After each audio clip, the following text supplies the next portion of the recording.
we're here. We've stripped. The focus should be my bottom shoulder, right? So it shouldn't necessarily be pulling your bum out. See how, because like if you come away from your mat, see how I'm more or less still flat, right? And I try and strip now, it's awkward. If you pull your bottom shoulder through, it's much easier to strip. I'm not saying that that will be easy, because if you get to the bottom of this position, you fucked up, right? So this is where you need to spend your gas tank to get back into it. I am saying it's the most efficient economy of movement. This makes sense to everyone. So when you will grab, counter crossface, you see how I'm like crunching myself off the floor, which allows me to get the elbow back in. Now when I start pushing, I'm trying to shrimp, lifting my hip in order to pivot the rest of my body out from underneath my shoulder. So I'm not trying to drag my bum along the floor or necessarily pull my bottom shoulder out, which is viable. I lift in order to get on my side. Does this make sense? Watch again. Ready? Driving the mat. Huh?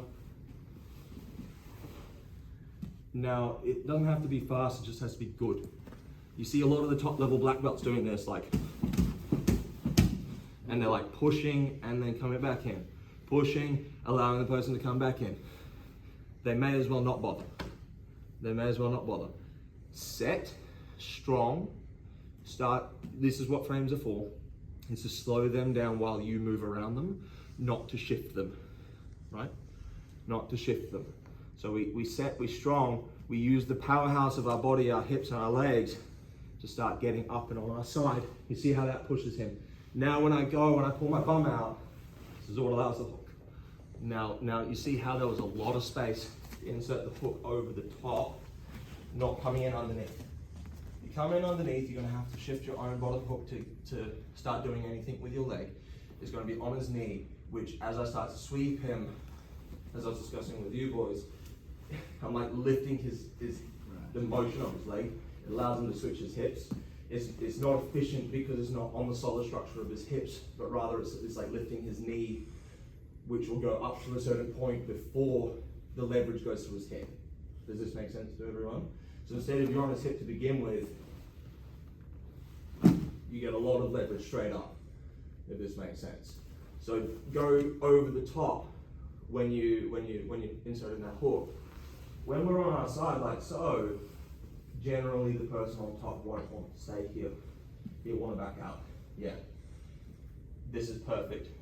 He goes thumb into the back of the gi, because what happens here is if he flares his top elbow, he clears the arm, especially if I'm trying to push on his head. He flares the elbow, he pushes, and then I get flattened out, and even though I have the hook, it's a very difficult position. So instead of pushing his head, what I want to be doing is diving in front of his chin to protect the inside space. Now once again, same idea applies where I'm not pushing him. I'm not pushing him. As he drives into me, I'm going to draw my bottom elbow out, because if we pause here a second, Matt, do you see how far away from the inside space you are? Does this make sense to everyone? Because he's so far away from the inside space, this is what allows me now to push his head, because he can't get that leverage on the elbow flat. Yeah, then that's what allows me to draw and regard if I want to, if I don't want to stay in that position to fight. But I am now in an offensive guard position, not a defensive guard position.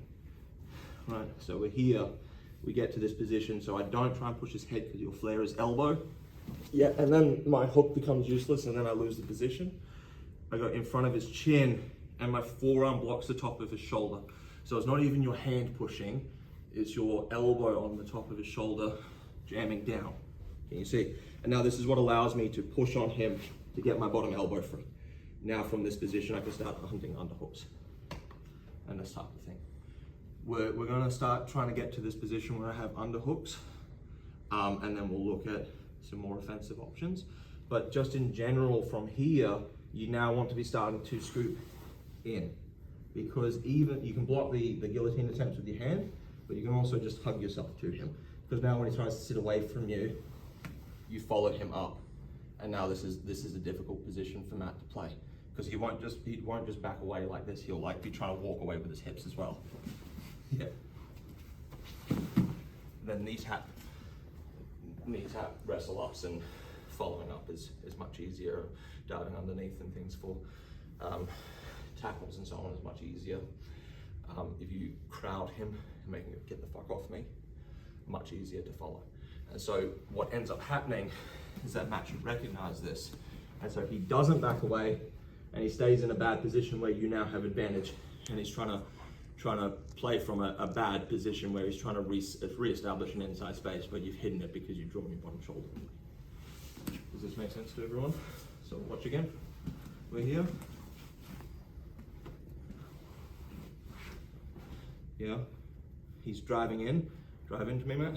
So I keep the frame in. The hand that was counter cross facing is now not doing anything. So drive it in. Draw the bottom shoulder away. You can even frame with the other hand until you get your underhook. You can even go the back of his gi, thumb in if you want to.